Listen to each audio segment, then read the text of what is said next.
ഇവിടെ ഇന്നും ആൾക്കാർ കുളിക്കുന്നുണ്ട്. ഓ, അവിടെ തന്നെയാണ് ഇന്നലെ വീണതും മരിച്ചതും. ഇന്നും ആ ഒരു പയ്യൻ ജീവൻ പൊലിഞ്ഞ അതേ സ്ഥലത്ത് വേറെ പിള്ളേരുണ്ട്. ഇതാണ് അവസ്ഥ.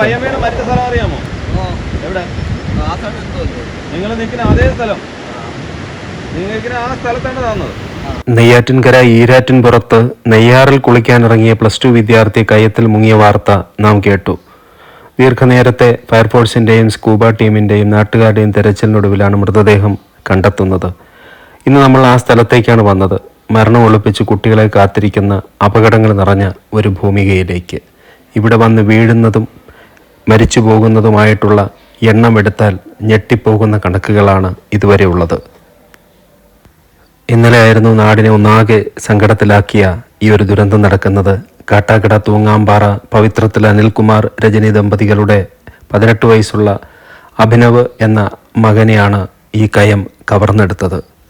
എക്കോ ടൂറിസം പദ്ധതിയുമായി ബന്ധപ്പെട്ട് ഇനി ഭാവിയിൽ വലിയ വികസന സാധ്യതകളുള്ള ഒരു സ്ഥലത്താണ് നമ്മളുള്ളത്. ഈ ഭാഗത്തൊന്നും നോക്കൂ, ഞാനിങ്ങനെ ചുറ്റും കാണിക്കുന്നുണ്ട്, ഒരു മീൻ കുഞ്ഞു പോലും ഇല്ല എന്നുള്ളതാണ് വാസ്തവം. ഏത് ഭാഗത്തുകൂടിയും ഈ ഒരു സ്ഥലത്തേക്ക് കടന്നു വരാൻ പറ്റും. ഇവിടെ വെള്ളം ഇല്ല എന്നുള്ള ഒരു തിരിച്ചറിവിൽ ഇവിടെ എവിടെയും ആൾക്കാർ ഇറങ്ങാൻ ചാൻസ് ഉണ്ട്. നോക്കൂ, ഇവിടെ ആ ജലം ഉണ്ടാക്കുന്ന ഒരു ചുഴി കാണാം.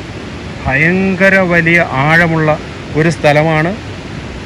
ഇന്നലെ കുട്ടികൾ കുളിക്കാൻ വന്നവരിൽ ഇന്ന് ഒരാൾ ഈ ലോകത്തോട് വിട പറഞ്ഞ് പോയിരിക്കുകയാണ്. അപ്പോൾ ഇതേപോലുള്ള സ്ഥലത്തേക്കൊക്കെ വരുമ്പോൾ വളരെയധികം സൂക്ഷിക്കണം. ഇവിടെ ഒരു മുന്നറിയിപ്പ് ബോർഡുണ്ട്. വളരെ ഡേഞ്ചറാണ് ഈ സ്ഥലങ്ങൾ എന്ന് കാണിക്കുന്ന ഒരു മുന്നറിയിപ്പ് ബോർഡാണിത്. പക്ഷെ ബോർഡൊക്കെ അവിടെ ഇരിക്കും. പ്രായത്തിൻ്റെ ആ ഒരു ആവേശത്തിൽ സ്വാഭാവികമായും കൂട്ടുകെട്ടിൻ്റെ സംഘബലത്തിൽ ഇതുപോലുള്ള സ്ഥലത്തൊക്കെ നീ വാടാ എന്ന് പറഞ്ഞ് എക്സ്പ്ലോർ ചെയ്ത് പോകാനുള്ള ആവേശം കുട്ടികൾ കാണിക്കാറുണ്ട്. അതവരുടെ തെറ്റല്ല. പക്ഷേ ആ ഒരു ആവേശം കൊണ്ട് നഷ്ടപ്പെടുന്നത് മാതാപിതാക്കൾക്കാണ്. എപ്പോഴും പോകുന്നവർ അങ്ങ് പോകുന്നുണ്ട്. പക്ഷേ ആ കണ്ണീർ കയത്തിൽ നിന്നൊരിക്കലും തിരിച്ചെടുക്കാനാവാത്ത വിധം പതിക്കുന്ന മാതാപിതാക്കളുണ്ട്. അത് മാതാവും പിതാവും ആവുമ്പോൾ മാത്രം മനസ്സിലാകുന്ന ഒരു വേദനയാണ്, ഒരു വികാരമാണ്. അപ്പോൾ നമ്മളെന്തെങ്കിലും വാർത്ത ഇതുപോലെ ചെയ്തത് കൊണ്ട് ആരെങ്കിലും നന്നാവാൻ പോകുന്നോ, അടുത്തൊരു ദുരന്തം വരുത്തി വയ്ക്കാതിരിക്കാൻ ശ്രമിക്കുമോ എന്നൊക്കെ ചോദിച്ചാൽ നമുക്ക് ഉത്തരവില്ല. അങ്ങനെയൊന്നും നന്നാവുന്നൊരു സമൂഹമല്ല മനുഷ്യൻ്റെത്. മറ്റ് ജീവവർഗങ്ങൾക്ക് ആ ഒരു നന്നാകൽ പ്രോസസ്സ് ഉണ്ട്. ഉദാഹരണത്തിന് ഒരു കാക്ക കൊല്ലപ്പെട്ടാൽ നിരവധി കാക്കകൾ ആ ഭാഗത്തേക്ക് പറന്നു വന്ന് ബഹളം വയ്ക്കുന്നത് കാണാം. പക്ഷേ നമ്മൾ ഒരിക്കലും ചിന്തിച്ചിട്ടില്ല എന്തിനു വേണ്ടിയിട്ടാണ് കാക്ക ഇങ്ങനെ ബഹളം വയ്ക്കുന്നത്. കൂടപ്പിറപ്പ് മരിച്ചതുകൊണ്ടാണോ, ബന്ധുക്കളാണോ വന്ന് ബഹളം വയ്ക്കുന്നത്, കൂട്ടുകാരാണോ വന്ന് ബഹളം വയ്ക്കുന്നത്? നോക്കൂ, ഇവിടെയൊന്നും ആരുമില്ല കേട്ടോ, ഈ പരിസരത്ത് ആരുമില്ല. അപ്പോൾ ഈ കാക്കകളുടെ കഥ ഞാൻ പറഞ്ഞ എന്തിനാന്ന് വെച്ച് കഴിഞ്ഞാൽ, ഈ കാക്കകൾ ബഹളം വയ്ക്കുന്നത്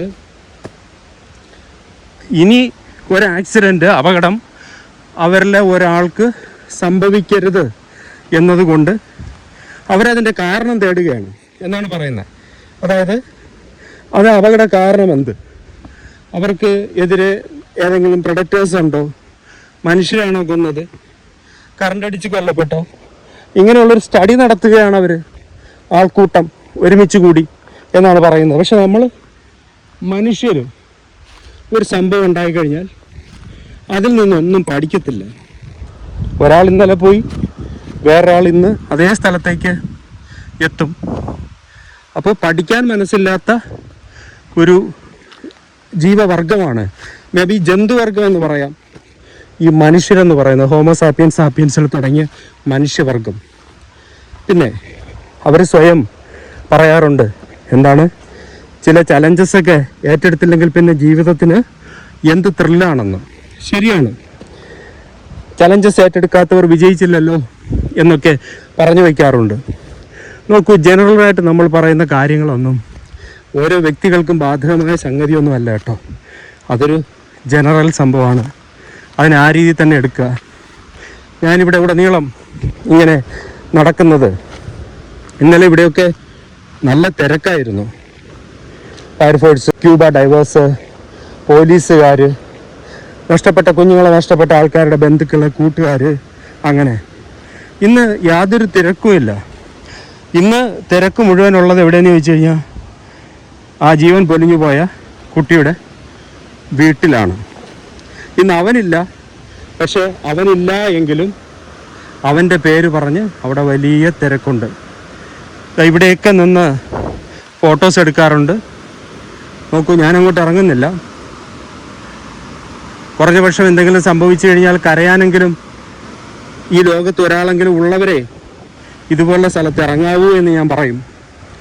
കരയാനും ആളില്ലാത്തവരാരും ഇതുപോലുള്ള സ്ഥലത്തൊന്നും ഇറങ്ങരുത്. അത്രമാത്രം ഡേഞ്ചറാണ്. പിന്നെ ഇവിടേക്ക് വരുന്നത് ആരാണ് എന്ന് ചോദിച്ചാൽ നാട്ടുകാർ പറയും. ഇവിടെ നാട്ടുകാരൊന്നും ഇല്ല. താഴേക്ക് വെച്ച് ഞാൻ സ്ഥലം ചോദിച്ചപ്പോൾ പറഞ്ഞു സ്കൂളിലെ പിള്ളേരാണെന്ന്. ഒറ്റയ്ക്കും തെറ്റായും 2 പേരായിട്ടും ഒക്കെ ക്ലാസ് കട്ട് ചെയ്തും മറ്റുമൊക്കെ ഈ തോട്ടത്തും പാറപ്പുറത്തുമൊക്കെ ഇരിക്കാറുണ്ട് എന്നും പറഞ്ഞു കേട്ടു. ഇന്ന് അവധി ദിവസമാണ്, സൺഡേ ആണ്. എങ്കിലും ഇതിൻ്റെ ശരിക്കുള്ള ആ ഒരു വ്യൂവും കാര്യങ്ങളും കാണാൻ നമുക്ക് ആ പാർക്കിൻ്റെ തന്നെ അതിൻ്റെ എൻട്രൻസിലേക്കൊന്ന് പോകാം. ഇതാണ് നമ്മൾ തേടി വന്ന ഈരാറ്റിൻപുറം എന്ന് പറയുന്ന എക്കോ ടൂറിസം പദ്ധതിയുടെ ഭാഗമായിട്ട് ഏകദേശം 4-5 വർഷങ്ങൾക്ക് മുമ്പ് സ്റ്റാർട്ട് ചെയ്തൊരു പ്രൊജക്റ്റാണ്. ഇപ്പം ഇതിൻ്റെ ഒരു അപ്ഡേഷൻസ് ഇങ്ങനെ നടന്നു വരുന്നു. ഇവിടെ ഒരു ഗാർഡുണ്ട്. നമ്മൾ ആ ഗാർഡിനോട് സംസാരിച്ചു. ഇന്നലെയാണ് ഏതാനും കുട്ടികൾ ഇവിടേക്ക് വരികയും ഇതിലെ കയത്തിൽപ്പെട്ട് അതിലൊരാൾ മരിച്ചു പോവുകയും ചെയ്തത്. അപ്പോൾ നമ്മോട് ഈ സെക്യൂരിറ്റി പറയുന്നത് ഇവിടെ വരുമ്പോൾ സ്വാഭാവികമായിട്ട് ഇവരെല്ലാം പറയാറുണ്ട് ഇന്ന സ്ഥലത്തേക്ക് പോകരുതെന്ന്. പക്ഷേ വരുന്നവരതൊന്നും കേൾക്കാറില്ല. ഇനി ഒന്നല്ല ഒരു 10 സെക്യൂരിറ്റിയെ ഇട്ടിട്ടും ഈ ഒരു അപകട മരണങ്ങൾക്ക് അതൊരു പരിഹാരമല്ല എന്നാണ് അവർ പറയുന്നത്. കാരണം ഇവിടെ വരുന്നവരൊക്കെ ലക്ഷ്യമായി ഈ ആറ്റിൻ്റെ പല ഭാഗത്തു കൊണ്ട് വണ്ടി വയ്ക്കുകയും തോന്നുന്ന സ്ഥലത്തൊക്കെ വന്നിരുന്ന് ഇതിൻ്റെ പല പല നിഗൂഢമായിട്ടുള്ള പാറപ്പുറത്തോ കാട്ടിൻ്റെ അടുത്തൊക്കെ വന്നിരുന്നിട്ട് അവർ സമയം സ്പെൻഡ് ചെയ്ത് പോകുന്നുണ്ട്. അത് പലരും രക്ഷപ്പെടാറുണ്ട് വെള്ളത്തിൽ വീണാലും. പക്ഷേ ഈ കഴിഞ്ഞ 4 വർഷത്തെ കണക്കെടുത്തു കഴിഞ്ഞാൽ 4 പേര് മരിച്ചിരിക്കുന്നു എന്നാണ് പറഞ്ഞത്. ശരാശരി 1 വർഷം ഒരാൾ എന്ന കണക്കിനെങ്കിലും ഇവിടെ ഒരു മരണം സംഭവിക്കുന്നു. അപ്പോൾ നമ്മൾ നേരത്തെ കണ്ട സ്ഥലത്തേക്ക് ഇവിടെ നിന്ന് ആക്സസ് എളുപ്പമല്ല. അതുകൊണ്ട് അവർ മറ്റൊരു സ്ഥലത്ത് വണ്ടി വെച്ചിട്ട് ഈ സ്ഥലത്തേക്ക് എത്താതെ ഈ പറയുന്ന സെക്യൂരിറ്റി ഉള്ള അല്ലെങ്കിൽ ഇവിടെ സേഫായിട്ടുള്ള മെഷേഴ്സൊക്കെ വെച്ചിട്ടുള്ള ഹാൻഡ് റെയിലൊക്കെ ഉള്ള ഈ ഭാഗത്ത് നിന്ന് ഇവിടെ നിന്ന് ഇപ്പോൾ നോക്കൂ, ഈ പാർക്കിനെ സംബന്ധിച്ച് ഇത്രയേ ഉള്ളൂ. ഇനി അതിൻ്റെ ഒരു നടപ്പാതയുണ്ട് ആറ്റിൻ്റെ തീരത്തൂടെ പോകാൻ. അവിടെയൊക്കെ ഇതുപോലെ ഹാൻഡ് റെയിൽ വെച്ചിട്ടുണ്ട്. പക്ഷെ നമ്മൾ നേരത്തെ കണ്ട കാഴ്ച ഈ ആറ്റിൻ്റെ മറുവശത്താണ്. അത് ഏറ്റവും ഡേഞ്ചറായ ഒരു ടെറൈനാണ്. അവിടേക്കാണ് ഈ പിള്ളേരും മറ്റുമൊക്കെ പോകാറുള്ളത്. അപ്പോൾ ഈ സ്ഥലത്ത് കൂടി ആ സ്ഥലത്തേക്ക് ആക്സസ് ചെയ്യാൻ എളുപ്പമല്ല. അതുകൊണ്ട് കുട്ടികൾ ഇവിടെ വരാറില്ല എന്നാണ് പറയുന്നത്. ഇവിടെ വരാതെ മുകളിലൊരു സ്ഥലത്ത് ബൈക്ക് വെച്ചിട്ട് ആ ഒരു ഭാഗത്തേക്ക് പോകും. അതാണ് പലപ്പോഴും ഒരു ഡേഞ്ചർ സിറ്റുവേഷനിലേക്ക് ഇവർ പോകാൻ കാരണം. ശരിക്കും ഇതൊരു വനമേഖലയാണ്. നെയ്യാർ വന്യജീവി സംരക്ഷണ വകുപ്പുമായി ബന്ധപ്പെട്ട ആ ഒരു ആറ്റിൻ്റെ തീരമാണ്. അതുകൊണ്ട് തന്നെ ശരിക്കും പറഞ്ഞു കഴിഞ്ഞാൽ ഇതിന് അതിൻ്റേതായ ഒരു വന്യതയുണ്ട്. വെള്ളമുള്ള സമയത്താണെങ്കിൽ ഈ നമ്മൾ നിൽക്കുന്ന ഈ സ്ഥലത്തൂടെയൊക്കെ നിറഞ്ഞ് വെള്ളം ഒഴുകുന്നിടമാണ് എന്ന് പറയുന്നുണ്ട്. അപ്പോൾ വിത്ത് പെർമിഷനോടെ വരാൻ പറ്റുന്നൊരു സ്ഥലമാണെങ്കിൽ കൂടി ഇപ്പം ആകെ ഈ ഒരു പോസ്റ്റാണ് ഇട്ടിരിക്കുന്നത്. അപ്പോൾ ഇനി ഇതിൻ്റെ അപ്ഡേഷൻസ് വരുന്നുണ്ട്. അപ്പോൾ നമ്മളും നടക്കുന്നത് ഇതിൽ കൂടെ വേണം നടന്ന് മറുവശത്തേക്ക് പോകാൻ. ഇങ്ങനെ കണ്ടോ, വളരെ കെയർഫുള്ളായിട്ട് പോകേണ്ടിടം. ആറ്റിൻ്റെ ആഴങ്ങൾ എവിടെയാണ് ഉള്ളതെന്നറിയില്ല, കയങ്ങൾ എവിടെയാണ് ഇവിടെ ഒളിപ്പിച്ചിരിക്കുന്നതെന്നറിയില്ല. അപ്പോൾ ഇവിടേക്ക് വന്ന് മീൻ പിടിക്കാനും കുളിക്കാനും ഒക്കെ വരുന്നവർ ഈ ഒരു ചെറിയ ഈ സ്ഥലത്തൊരു പാലം വരാനിരിക്കുന്നു. അത് പാർക്ക് ചെയ്യുന്ന മുറയ്ക്ക് ഇവിടെ ഒരു പാലം വരും ബ്യൂട്ടിഫുള്ളായിട്ട്. എന്നിട്ട് ഇവിടെ നിന്ന് ഈ പാർക്കിലേക്ക് ഇങ്ങനെ കയറുക. പാർക്കിൻ്റെ പണിയൊന്നും തുടങ്ങിയിട്ടില്ല. ഈ ഭാഗത്തായിട്ടാണ് ഈ സ്ഥലമെല്ലാം പാർക്കിൻ്റെ പരിധിയിൽ പെടുന്നതാണ്. അത് പാർക്കായിട്ട് ഡെവലപ്പ് ചെയ്യാൻ പോകുന്നതാണ്. അപ്പോൾ നമ്മളിവിടെ ഒറ്റയ്ക്കല്ല വന്ന് നമുക്കൊരു ഗൈഡ് കൂടി ഉണ്ട്. അദ്ദേഹമാണ് ഇതിൻ്റെ സെക്യൂരിറ്റി. അപ്പോൾ അദ്ദേഹം പറഞ്ഞ പ്രകാരമാണ് ഞാനീ പറയുന്നത്. ഇവിടെ ഏതെങ്കിലും ഒരു ഗാർഡ് ഇട്ടതുകൊണ്ട് കാര്യമില്ല. പല സ്ഥലങ്ങളിലൂടെയും ഈ ആറ്റിൻ്റെ വിവിധ കയങ്ങളിലേക്ക് ആൾക്കാർക്ക് വന്നെത്താനുള്ള ചോയ്സസ് ഉണ്ട്. അതാണ് ഡേഞ്ചർ ആകുന്നതിന് കാരണം. ഇവിടെ ആദ്യം വന്നു കഴിഞ്ഞാൽ നമുക്ക് ഈ ബോർഡിങ്ങനെ കാണാം. വളരെ വ്യക്തമായിട്ട് എഴുതിയിട്ടുണ്ട്, ഡേഞ്ചർ സോൺ, അപകട മേഖല, സൂക്ഷിക്കുക. ഇവിടെ നിരവധി പേർ മരണപ്പെട്ട സ്ഥലമാണ്. ഈ പ്രദേശങ്ങളിൽ മദ്യപാനവും മറ്റ് ലഹരി വസ്തുക്കൾ ഉപയോഗിക്കല് എല്ലാം എഴുതിയിട്ടുണ്ട്. കാരണം ഈ ലഹരിയിലാണല്ലോ ശരിക്കും ബോധം നഷ്ടപ്പെടുക. സ്വയം എങ്ങനെ സംരക്ഷിക്കണമെന്ന് അറിഞ്ഞുകൂടാത്തത് ഈ ലഹരിയെ കൊണ്ടാണ്. കണ്ടോ, ഇവിടെ കണ്ടു കഴിഞ്ഞാൽ വളരെ മനോഹരമാണ്. അതുകൊണ്ട് തന്നെ ആൾക്കാർക്ക് പോകാൻ തോന്നും.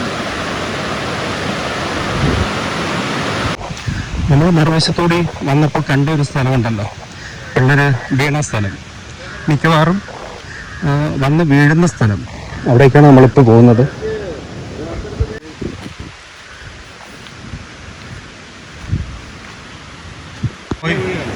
ഇവിടെയാണ് താണത് നേരത്തെ ഉള്ളത്.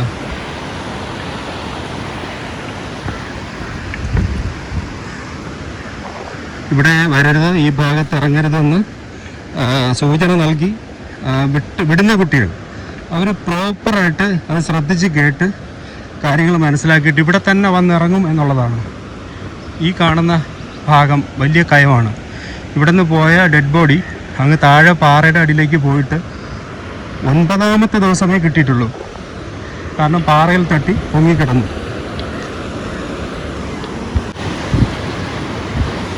ഇത് എൻ്റെ ഡിഫറൻ്റ് ആയ ഒരു ടെറൈനാണ് കേട്ടോ.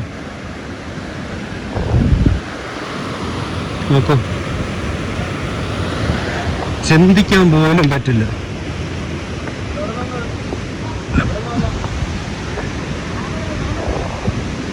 ഇവിടെ ഇന്നും ആൾക്കാർ കുളിക്കുന്നുണ്ട്. അവിടെ തന്നെയാണ് ഇന്നലെ വീണതും മരിച്ചതും. ഇന്നും ആ ഒരു പയ്യൻ ജീവൻ പൊലിഞ്ഞ അതേ സ്ഥലത്ത് വേറെ പിള്ളേരുണ്ട്. ഇതാണ് അവസ്ഥ. നിങ്ങൾ നിൽക്കുന്ന അതേ സ്ഥലം, നിങ്ങൾക്ക് ആ സ്ഥലത്താണ് താന്നത്. വേണ്ട, ഇവിടെ ഇത്രയും ഒരുതരം വഴുക്കൻ പാറകളാണ്. അതായത് ഈ മുട്ട അടിച്ച് നിർത്തിക്കുന്ന പോലെ പോളിഷാണ്. അപ്പോൾ ഇതിൻ്റെയൊക്കെ ഒരു പ്രത്യേകത എന്ന് വെച്ച് കഴിഞ്ഞാൽ ഈ പരിസരത്തുള്ളവർക്ക് മാത്രമേ ഈ പാറകളുടെ അവിടെയുള്ള ഗർത്തങ്ങളുടെ സ്വഭാവത്തെക്കുറിച്ച് ധാരണയുണ്ടാവും. ഒരു കാരണവശാലും ഈ ഗൈഡിൻ്റെ സഹായമില്ലാതെ ആരും വരരുത്. ഇപ്പോൾ പോലും ഇങ്ങനെ പറയുമ്പോൾ ഞങ്ങളുടെ സ്ഥിരം കുളിക്കുന്നവരാണ്, വരുന്നവരാണ് എന്നൊരു മറുപടിയാണ് കൊടുക്കുന്നത്. അവിടെ നിൽക്കരുത്, അവിടെയാണ് പിള്ളേർ മരിച്ചതെന്ന് പറയുമ്പോഴും ഈ കുളിച്ചുകൊണ്ട് നിൽക്കുന്ന പിള്ളേർ ഞങ്ങളിവിടെ സ്ഥിരം വരുന്നവരാണ് എന്നാണ് പറയുന്നത്. നമുക്കത് കേൾക്കാം.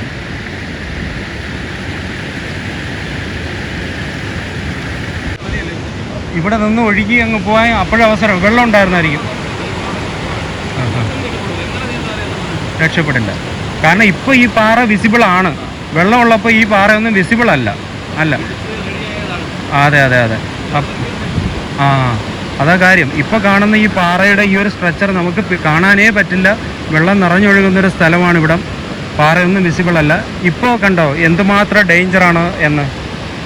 അപ്പോൾ ഇതുപോലുള്ള പാറയിടുക്കുകളിൽ പെടുകയാണ് ചെയ്യുന്നത്, ഒഴുക്കിൽപ്പെട്ട് പോകാതെ.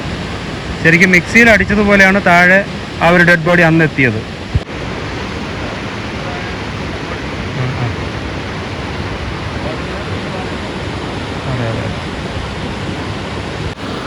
ഒരു കാലത്ത് ഏറ്റവും നല്ല ഒരു ടൂറിസ്റ്റ് ലൊക്കേഷനായി മാറാൻ പോകുന്ന ഒരിടമാണ്.